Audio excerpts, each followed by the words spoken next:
Hope everyone's ready for action. That means cell phones turned off. Before we go on to Stalin, yesterday I saw quite a few of you at the Catherine film, and some of you have asked me whether I thought it was an accurate portrayal of her reign, and I think it was, actually. I think, in fact, it more or less confirmed all the things we'd said in the previous day's lecture. So that was good, I felt. What I was particularly interested by was that one of the expert witnesses they called on to testify was the editor of the Erotic Review. And I thought possibly I should subscribe to it, as purely for research purposes, of course. On the same theme, as we're doing Stalin today, I don't know whether any of you saw the film The Death of Stalin about 2 years ago, which was, I thought, hilariously funny, appealed to my sense of humour, and actually very close to the truth. I mean, when you watched it, you couldn't believe that that was actually sort of based on real life, but it was. It was very, very close to the truth. So, if you haven't seen it yet, I would strongly advise, after we've talked about it today, make a point of getting hold of it and watching it. I think you'll have great fun, and it'll add to your experience of this particular topic.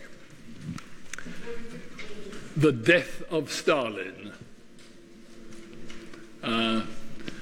Anyway, today is the subject, of course, is Stalin, and we start with this image here, which shows a typical sort of scene of sort of cult, leader worship. When do you think this photograph was taken? 2018. The point is that the cult of Stalin is not dead, far from it. And we will explain that, I hope, in the course of today's lecture. Now, I assume that for most people here today, Stalin is a much more familiar figure than our previous three subjects. And one or two people have expressed disbelief that I should have put him in my category of 5 rulers who did most to make Russia great. Someone whose agricultural policies resulted in famines from which at least 3 million died. Someone whose tyrannical oppression caused the death and imprisonment of at least 5 million more. Someone whose bungling paranoia allowed the German war machine almost to destroy the Russian state. Can that possibly add up to a ruler who made Russia great? Well, in 2008, the Russians conducted a public poll to find the greatest Russian in history.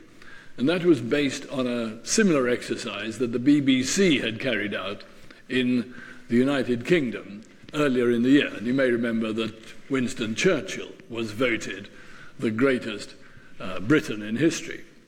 And anyway, in 2008, the Russians voted Stalin third in the all-time list of great Russians. And there were immediate allegations, and this is so typical of Russia, that the results had been rigged, not in Stalin's favor, but against him, because the Kremlin was allegedly embarrassed by his popularity. So, in other words, had the results not been rigged, he would have been first. However, since 2008, his popularity has been steadily rising. And why these people were marching with the Stalin banner, I can't remember, or I never knew, but this is not an untypical manifestation of public feelings about him. In 2008, Alexander Nevsky was first, the prince who fought back the German knights in 1314, and Peter Stolypin, who was Nicholas II's last seriously good prime minister. So they were 1 and 2. And Lenin, incidentally, came 6th in this poll. By 2017, they conducted another poll. And this time, he'd risen to 1st place. And he was a whisker ahead of Pushkin, who came 2nd. And guess who came 3rd? Putin. So, apparently, 57% of Russians now view Stalin's historical role in a very or mostly positive light. And 20 monuments or statues to Stalin have been erected in the last 8 years. Putin has been careful not to offend the Russian intelligentsia, who still condemn Stalin's brutal excesses, while at the same time complaining that the excessive demonization of Stalin is one means of attacking the Soviet Union and Russia. And it's almost impossible to view Stalin's role objectively without whatever one's starting point. But that doesn't prevent us from trying. So let's begin by asking, was Russia not already great when Stalin became the leader of the country in 1928?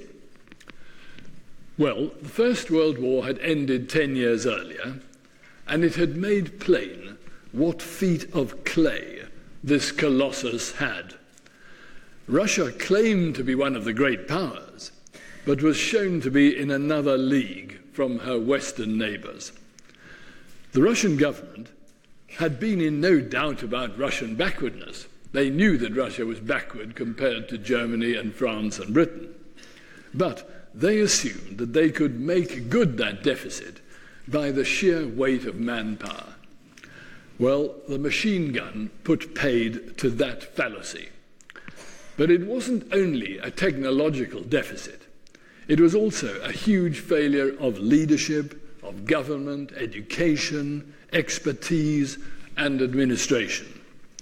And after the war, the Russians paid heavily for those failures by losing the Baltic states, Finland, Poland, and Bessarabia, in fact, all the territories which Catherine the Great had won 120 years earlier. Is that all clear from the map? You can see it? Those are the territories they lost at the Peace of Versailles. And after the war, the Tsarist government, as you know, or in fact in the last year of the war, the Tsarist government was replaced by an extremist Marxist party who called themselves the Bolsheviks, which just means the majority. And that in turn sparked off a brutally destructive civil war. And large areas of the country were so depopulated that they were reduced to cannibalism. So, faced with a choice between losing power or abandoning their Marxist principles, the government, this is Lenin's government, backtracked on communism. And after Lenin died, there was a vacuum of leadership which exposed the personal and ideological conflicts in the Bolshevik party. Russia was floundering, no doubt about it. However, many people argued that what Russia now needed was a period of rest and recuperation rather than electric shock treatment.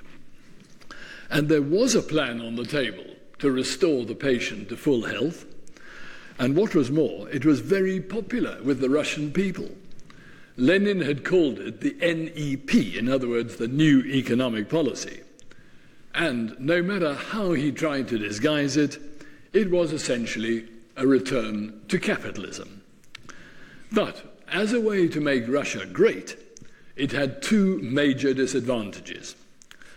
And one was that it was diametrically opposed to the principles of Marxist communism, basically being a capitalist philosophy, and the other was that it was going to take a long time, possibly even a very long time. Now, at this point, Stalin was General Secretary of the Communist Party, a backroom job which had been his reward for hard work and good organization. And he was a lifelong Bolshevik who'd been sent to Siberia 4 times during the Tsarist era. At one time, he'd been editor of Pravda, which means the truth, as you perhaps know, which is the Communist Party newspaper. And then he'd become Commissar for the Nationalities, which was an appropriate appointment because he himself was not Russian, he was Georgian, as you no doubt know.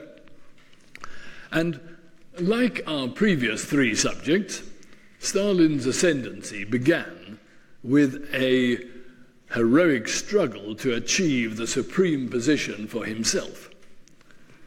And his first great battle after Lenin's death was to destroy the claims of his main rival, Trotsky, to the leadership. And this was actually less challenging than it's been represented. Trotsky, although he was the hero of the October Revolution, he was the creator of the Red Army, he was the architect of victory in the Civil War, he was deeply unpopular in the Communist Party. And he made no secret of his contempt for his colleagues. Molotov once snapped back at him, "We can't all be geniuses, Comrade Trotsky." And Trotsky would have ignored a comment like that. Stalin, on the other hand, was what would today be called a people person. And in his book, The Court of the Red Tsar, Simon Sebag Montefiore may surprise some when he said that the foundation of Stalin's power in the party was not fear, it was charm. He was a master of friendships. When he set his mind to charm a man, he was irresistible. With the other party magnates, he joked and teased, but he was also friendly and approachable to minor officials. "I'm always ready to help and to receive you," he promised. And by and large, he was true to his word. You could ring the General Secretary's office from the headquarters in Sibirsk or some tiny little town and say, you want to find out what the policy is on this or that, and very often Stalin would answer the phone himself. But in addition to his unsympathetic personality, Trotsky the politician was also on the wrong side of a great ideological clash. Trotsky was opposed to the highly unpopular NEP, the New Economic Policy, on the ground that it was a departure from pure communism. Nor did Trotsky want to slacken the drive to export the revolution to the rest of the world. He believed in what he called the continuing revolution, and he argued that the best way to safeguard Russia's own revolution was by exporting it abroad. Stalin, on the other hand, accurately sensed that after the 7 devastating years of the First World War and the Civil War, Russians had no appetite for further adventures. Instead, Stalin claimed to champion the NEP and what he called socialism in one country, which meant making the revolution safe in Russia before looking abroad. It was what the majority of the party wanted. It was what the majority of the party wanted, and it was what the overwhelming mass of the country wanted. And you must remember that only about 1% of the Russian people belonged to the Communist Party. So, you have to distinguish between what the party wants and what the country wants. And Trotsky became more and more isolated and more critical of party policy. And eventually he was removed from the Politburo, then he was expelled from the Communist Party, then he was exiled from Russia, and finally he was assassinated in Mexico in 1940. This is another good story, but we don't have time to do it now. And Stalin's triumph was complete. Now, history books always used to depict the struggle to succeed Stalin as one between the brilliant, charismatic, multi-talented Trotsky and the dull, plodding, bureaucratic cunning of Stalin. Like everything else in Russian history, this view is continually being revised. Trotsky's quip about Stalin has been endlessly reproduced, that he was the most eminent mediocrity in the party. In 1917, another delegate recorded that Stalin, during the course of his modest activity in the executive committee, gave me the impression of a grey blur, which flickered obscurely and left no trace. You may have seen that on one of the bookshelves is a book called From Grey Blur to Great Terror, and that's referring to this comment. In 1913, when he first met Stalin, Lenin wrote patronizingly to his friend Gorky, the novelist, "We have found a wonderful Georgian who has settled down to write an article about nationalism." 2 years later, Lenin was writing to his friend Zinoviev, "Can you remember that Georgian's name?" But Zinoviev could not. However, there's plenty of evidence to suggest that Stalin had never been one of those self-effacing plodders who just rubber-stamp their leaders' decisions until suddenly their colleagues wake up and realize that they've pinched the top job. The first time Stalin really caught Lenin's eye was in 1918, when he saved the southern city of Tsaritsyn. And here is Stalin at that time, aged 41. Tsaritsyn, incidentally, later became rechristened Stalingrad, and it's now been rechristened, of course, Volgograd. And when he saved Tsaritsyn from being captured by white armies by shooting 400 suspected counter-revolutionaries, that was what caught Lenin's eye. Lenin urged him, "Be ever more merciless and ruthless." Stalin assured Lenin, "Our hand will not tremble." And Stalin had already developed a combative and abrasive style, and his arguments were frequently sarcastic, crude, and aggressive. A typical example is Stalin's fallout with Lenin's wife, Nadezhda Krupskaya. To most people, this was only one step away from sacrilege to argue with Lenin's wife. But Stalin retorted, "Why should I stand on my hind legs for her? Just because she uses the same toilet as Lenin, does that make her an authority on Leninism?" And after Lenin's death, when Krupskaya protested that government policy was diverging from Lenin's ideas, Stalin asked, "Perhaps it's time to appoint someone else to the post of Lenin's widow." And his row with Krupskaya no doubt colored Lenin's views. But in a codicil to his so-called testament, Lenin recommended removing him from the post of secretary of the party and replacing him with someone more loyal, more tolerant, more polite, more considerate to the comrades, and less capricious. So, no one could claim, therefore, that they'd not been warned what the character of Soviet politics would be like under Stalin. However, if you've read Animal Farm, which is basically just a parody of the struggle between Stalin and Trotsky, you'll know that no sooner had the pig Napoleon expelled the pig Snowball because of his criminal support for the windmill than it appeared that Napoleon had always been a supporter of the windmill and that actually it had been his idea all along. Do you remember this? If you haven't read Animal Farm, this is the time to read it, because it's not only a most wonderfully readable book, but it's an absolutely wonderful insight into the struggle between Stalin and Trotsky. So, now that Trotsky was safely out of the way, Stalin lost no time in ditching the NEP, and he launched the twin prongs of a new and much more ruthless drive towards pure communism, namely the 5-year plans and the collectivization of agriculture. Now, the 5-year plans were a series of master plans to turn Russia into an industrial powerhouse at high speed. In a speech to industrial managers in 1931, Stalin said, "We are 50 to 100 years behind the advanced countries. We must make good this lag in 10 years Either we do it or they crush us. Well, looking forward to the German invasion of 1941, it could be said that he was right almost to the exact date. If Russia had not reformed itself, they would have been crushed in 1941. His advocates, his supporters, credit him with a premonition of hostile invasion.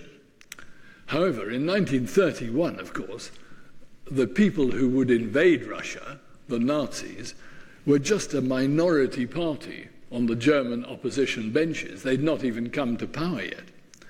But on the other hand, Stalin's always thinking in confrontational and adversarial terms, and his plans really were to arm Russia against any eventuality. He wasn't necessarily looking forward to a German invasion. Now, what the 5-year plans meant was that all industries were now set very demanding targets. But the difference between these targets and an ordinary sort of commercial target was that these were not just incentives, they were government orders. This was what you call a command economy. And the command economy was the opposite of the free market economy practiced under capitalism. Now, the first 5-year plan, which concentrated on heavy industry, in other words, manufacture of steel, coal, and this kind of thing, was launched in 1928, but it was terminated in 1932 because it was claimed that it had met its targets after 4 years. Of course, why it was terminated was because after 4 years, or in fact even sooner than that, they realized that there was no point in producing masses of steel if you didn't have the infrastructure to get it to where it was needed. And so, in 1932, a second 5-year plan is launched, and that concentrates on infrastructure, but that's also terminated after 4 years on the pretext that it's met its targets. And a third 5-year plan was introduced in 1938, and that was abandoned in 1941 when Hitler attacked the Soviet Union. And the 5-year plans were the subject of massive propaganda. Somehow or other, they've got to sell this very sort of hard, demanding program to the Russian people. And here is a peasant and an industrial worker congratulating each other on the tremendous progress that they're making and their great respect for what the other one is doing. And incidentally, it's interesting, I mean, the 5-year plans demand an enormous amount from the Russians, but Stalin doesn't get the blame, as it were, for the hardships of the 5-year plans. And that was typical of Russia. Even in the old days, the Tsars very seldom were blamed for the sort of bad things that happened to Russia. They were always the fault of their, wicked or foolish advisors. And Stalin similarly. The people seem to be prepared to put up with anything from him. They always say, yes, it's his advisors or his backroom boys that are making things so difficult for us. And Stalin encouraged that, incidentally. Whenever he went to a provincial town, he'd always say, I have been sent here to tell you X or Y or Z. And people would think, oh yes, he's just a sort of spokesman, for a bigger group. But of course, in theory, in practice, the idea of telling Stalin, ordering Stalin what to do and what to tell the people was almost unimaginable. Historians are still arguing about how successful they were. There's general agreement that the official figures for dizzy achievement are pretty meaningless. However, there certainly was a huge increase in industrial production, even if it was from a very low base. And some amazing projects were completed, such as the White Sea Canal, which linked the Baltic to the Arctic Sea, and the one which most of you have probably seen, the Moscow Metro. And the Moscow Metro, in a way, just as Peter left Petrograd or St. Petersburg and Catherine left the Hermitage, the Moscow Metro is Stalin's legacy to Russia today. And without a doubt, the most stunningly beautiful set of railway stations in the world. You could have taken photographs of any of them. And new towns were built, like Magnitogorsk, which some described as utopia and others described as hell. And you may have read about a fortnight ago, there was a tremendous gas explosion in Magnitogorsk, which ripped the heart out of something like, was it 800 buildings? It was very recent.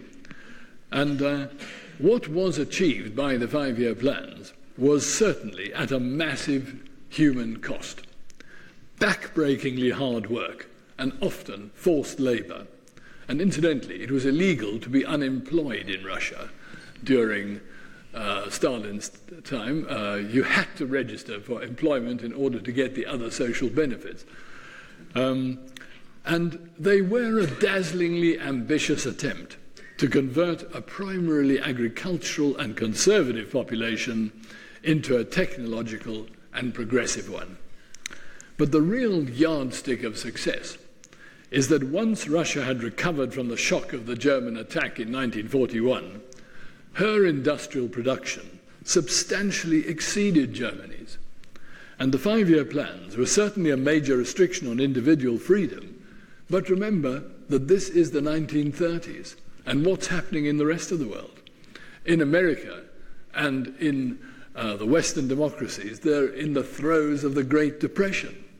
In Germany and Italy, they're practicing fascism, to achieve much the same purposes. By those comparisons, the 5-year plans didn't look too sort of unpalatable. And the 5-year plans, of course, demand an enormous addition to the labor force, and that's provided by the collectivization of agriculture. And Stalin explained to a group of farmers what this would mean. He said, the way out is to unite the small and dwarf farms gradually but surely, not by pressure, but by example and persuasion, into large farms based on common, cooperative, collective cultivation of the land. However, pressure there certainly was. Peasants were bullied into pooling the land which they'd owned for such a short time. Most of them had only owned this land for 10 years or less. Now they're told they've got to pool it into a collective. You can imagine how popular this was. And they had to pool them into a collective farm, or a kolkhoz, as this was called, under the orders of a committee controlled from Moscow. And even poorer peasants resisted the program violently. But richer peasants, or kulaks as they were called, had most to lose. They simply defied the order. And in the end, rather than give up their lands, they burned their crops, they burned their farmhouses, they butchered and ate their livestock. I mean, this is a typically Russian sort of, we'll go down in flames if need be. And of course, that had saved Russia during the Napoleonic invasion, where they'd been quite willing to burn all their crops in order to prevent the French from living off the land. And now, in a sense, the kulaks are doing the same. And eventually, a brutal program of coercion was launched against the kulaks, involving millions of deportations, imprisonments, and executions. And the obliteration of Russia's most enterprising and successful farmers led to a disastrous famine, especially in southern Russia and the Ukraine. And the lowest estimates are that the deportations and famines were responsible for at least 3 million deaths. That's the image the government would have liked people to have had. Happy days, threshing on the collective farm. You notice people are being given a pause to drink. There's a little boy here with a water pitcher. It all looks sort of productive and successful, but that wasn't what the reality was like. And economically, the program of collectivization was a catastrophic failure, and there's no better illustration of that than this. Collectivized peasants were allowed to keep about 1 acre to farm for themselves, in other words, which they could hold back from the collective. And those 1 acre plots that they were allowed to keep together made up about 3% of Russia's farmland. And that 3% produced 25% of all Russia's agricultural output.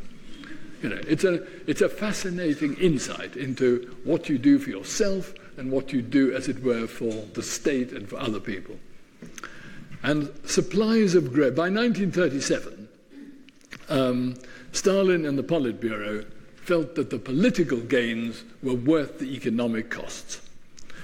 The supplies of, by 90% of the peasants had now been collectivized, and supplies of grain, which could previously have been disrupted by peasants hoarding grain to wait for higher prices, was now under state control.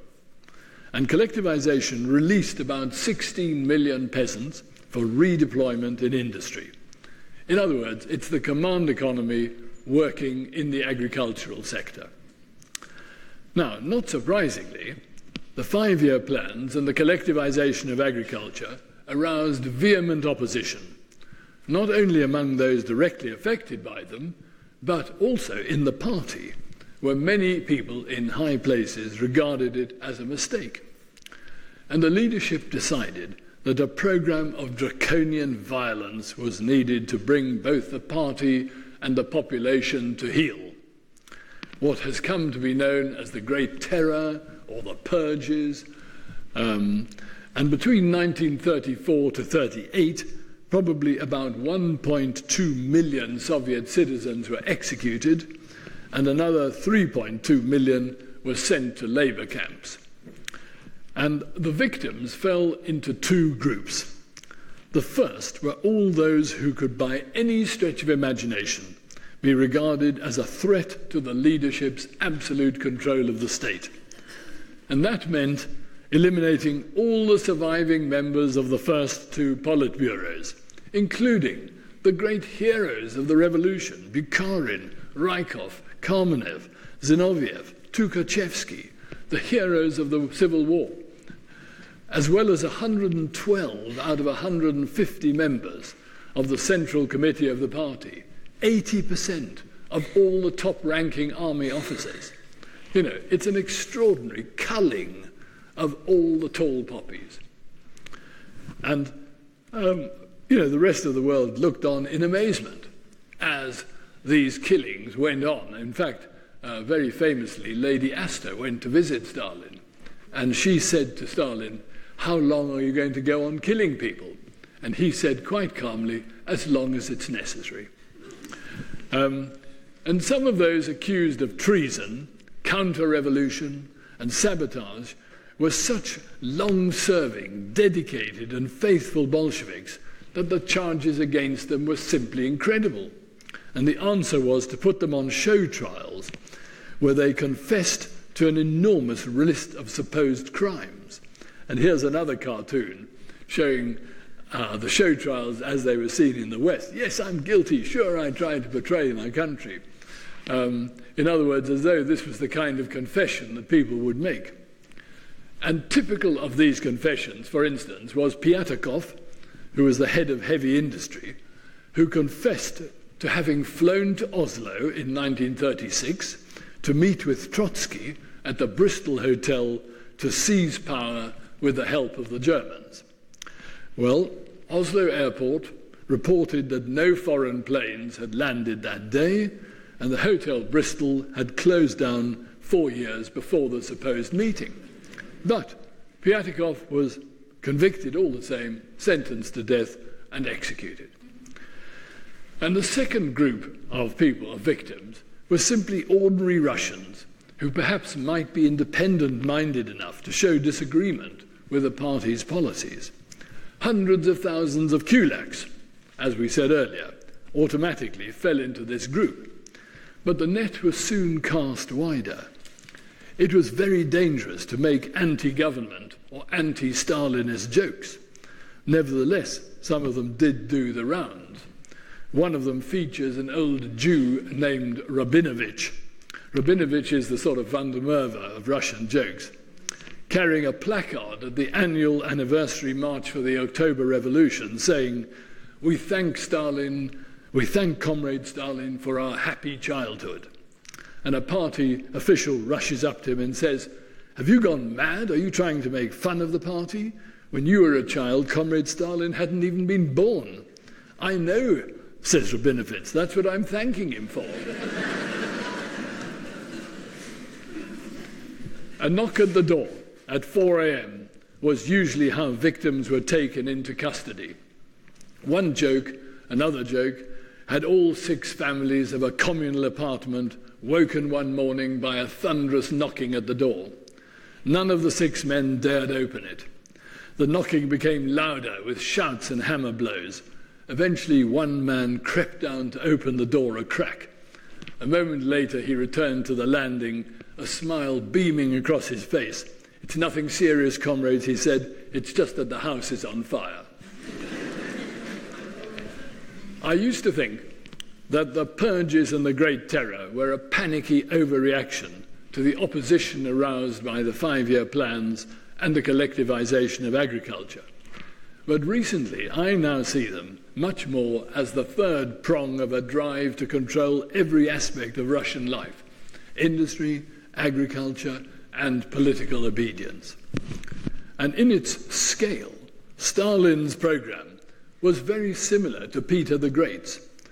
But interestingly, Stalin always identified himself more with Ivan the Terrible than with Peter the Great. But Stalin's program has one critical difference from Peter's, and that was, of course, as you can work out for yourselves, that Peter had relied for almost all his expertise on foreigners, and that help was generally willingly given. But because Stalin is carrying out his reforms in the name of a dangerously political creed, communism, he could expect, and he got, no help from outside sources. So this is an entirely Russian-made revolution, if you like. However, the events which would ultimately define Stalin's leadership were taking place outside Russia's borders. In the 1930s, Europe was accelerating and lining up towards another war.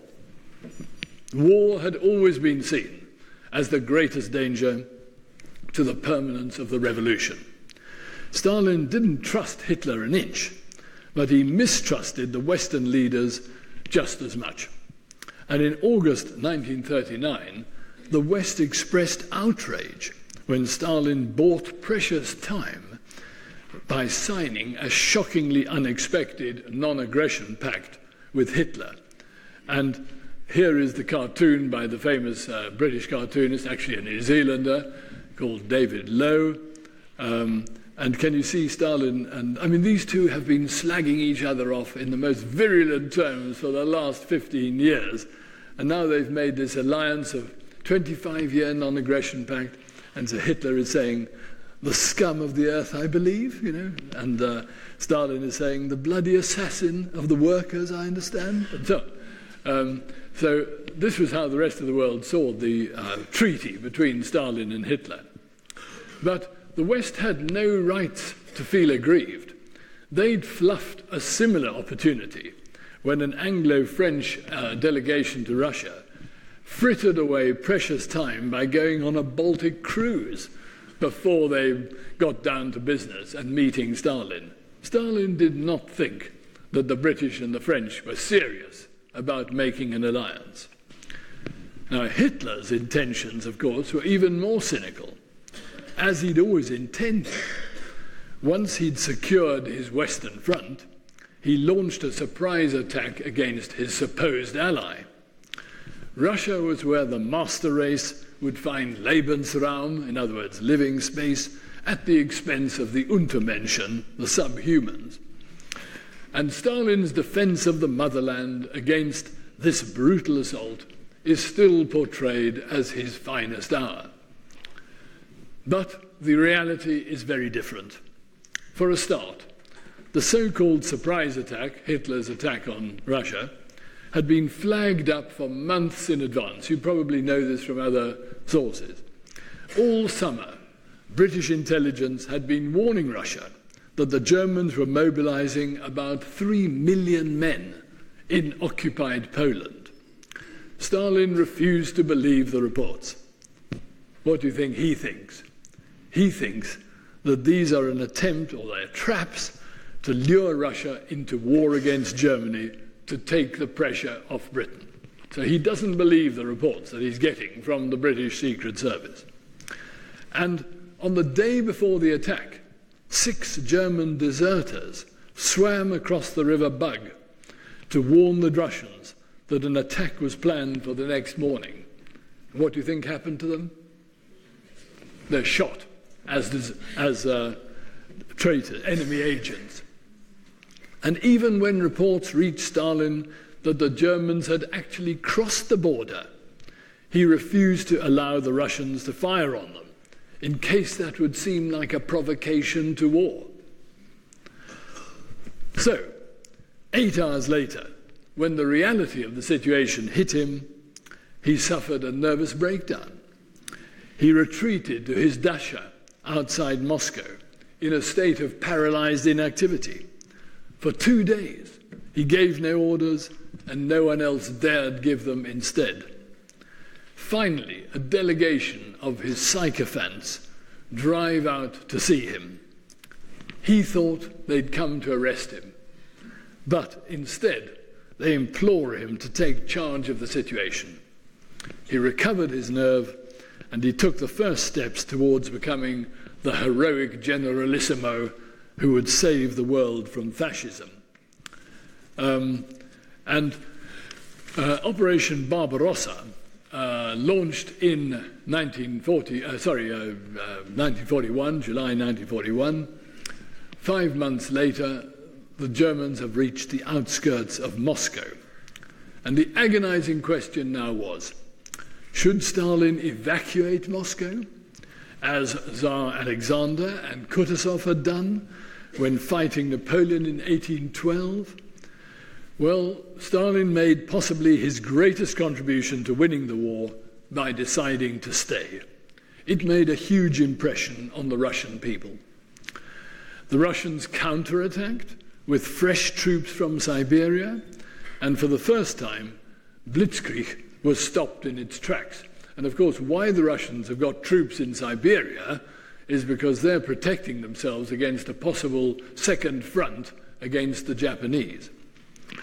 And in 1940, so the war comes to a halt in November, December 1941, and the following year, the Germans resumed their offensive again, and this was basically the simplified version of what Operation Barbarossa was trying to achieve. Actually, they achieved none of these 3 targets.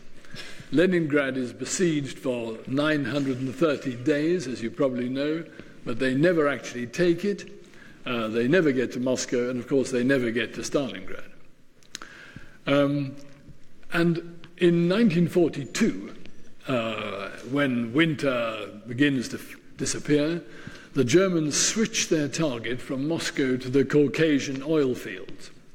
And the only reason that they got as far as they did was because Stalin moved his armies away from Moscow much too late. But perversely, that worked to his advantage because the Germans advanced too far for their own good, and they are out of range of their supply lines.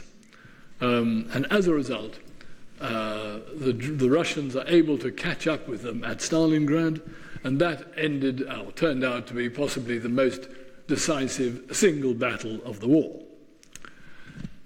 And nor was Russia's success from 1943 onwards greatly to Stalin's credit. The Russians had huge advantages in manpower and material.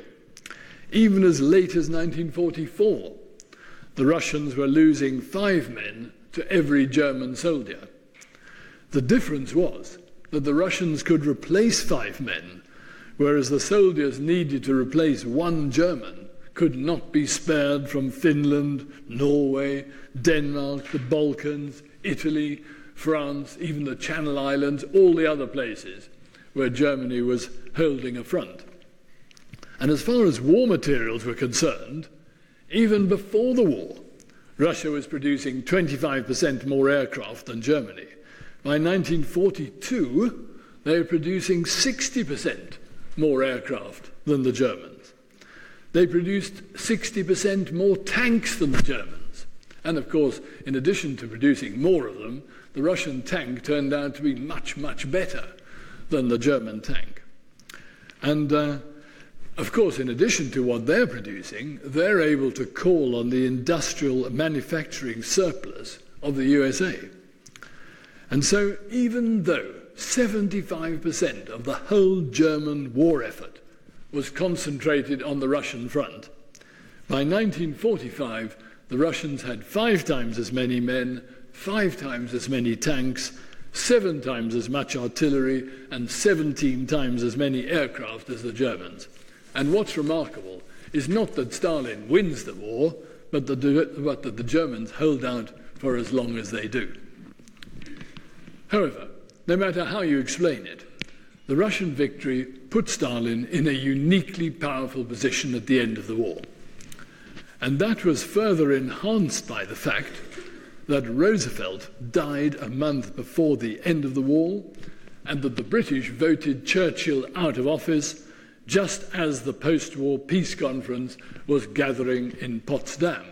And so here you have the big 3 at Yalta in 1945, and here you have the big 3 at Potsdam in July 1945. And you can see, you've got Churchill, Roosevelt, and Stalin, and in Potsdam, you've got Stalin, Truman, and Attlee. So you can imagine, Stalin is in charge of this trio. He's the only survivor. And Stalin, when they get to Potsdam, Stalin has no intention of being generous or amiable in victory. One of the American delegates at Potsdam remarked to Stalin, "Well, Marshal, after all that Russia's been through in this war, it must be a wonderful moment for you to be sitting here in Berlin, in the heart of the enemy capital." And Stalin stared at him stonily and said, "Tsar Alexander got to Paris." And when his foreign minister, Molotov, suggested a more relaxed relationship, Stalin growled, "It's time to tear off the mask of amity." No one had noticed the mask of amity until now, but Stalin wants to tear it off. And 4 months earlier at Yalta, the big 3 had agreed to move the Russian frontier 150 kilometers west at the expense of Poland, and to move the Polish border west at Germany's expense. And add to that the acquisition of the Baltic states and the lands in Hungary and Romania, and the whole package amounted to the most important gains Russia ever made in a single thrust. And can you see the yellow? Are you all happy with this, or do you want me to point it out? The yellow areas are the areas which became part of Russia at the post-war conference. And of course, the green area was where they started from. So you can see that the border between Poland and Russia has been shunted 200 miles further west. The border between Poland and Germany has been shunted 200 miles further west. And they retake all those areas in the Baltic states and Bessarabia, which they'd had to give up at the end of the First World War. And incidentally, the map doesn't show you all the gains that Russia made, because they even gained the annexation of the Sakhalin Peninsula, which is on the very far east of Russia, almost bordering Alaska, at the expense of Japan. And that was thought at the time to be just a symbolic triumph. But as you may know, this is now the nucleus of Russia's enormous oil industry. It's proved a tremendously valuable gain. So, no wonder that Russians believe today that no one was more instrumental in making them great than Stalin. And it wasn't just the direct territorial gains from which Russia benefited. People asked, how independent would the newly defined state of Poland be, or for that matter, any of the states which had been liberated from German occupation by the Russians? And Stalin made it quite clear that he regarded all these states as falling into a Soviet zone of influence. And to the west, This looked like naked expansionism. But of course, the Russians don't see it like that. They never have seen it like that. They see Eastern Europe, Central and Eastern Europe, as the buffer zone which will protect them against attacks such as they suffered in 1914 and 1941. And eventually, the Western allies accept that they're powerless to resist. And the result was that the Soviet zone of influence disappears, in Churchill's famous phrase, behind an iron curtain. And as you can see on the map, East Germany, Poland, Czechoslovakia, Bulgaria, Romania, and Albania all become what became known as satellite states. And Yugoslavia went communist while maintaining a certain independence from Moscow. And even west of the Iron Curtain, communist parties were powerful in Italy and France. By 1948, it was far from certain that capitalism could survive in Europe. And that was, of course, when the Americans decided that in order to save capitalism, they literally had to pour billions of dollars, most of which were profits from the war, into restoring the European economy. And that was the so-called Marshall Plan. And lots of people have argued that we need a Marshall Plan today, particularly in Central and Southern America, to prevent these states from thinking that the only solution to their poverty is to pour into America. It would actually be a much cheaper solution than building a wall. And communism made two more important strides in 1949, when it won the civil war in China and when the Russians detonate an atom bomb. So these were dangerous days for the Western world. And it was, I think, the summit of Russia's ascent to superpower status. And behind it lies the uncompromising and hostile attitude of Stalin.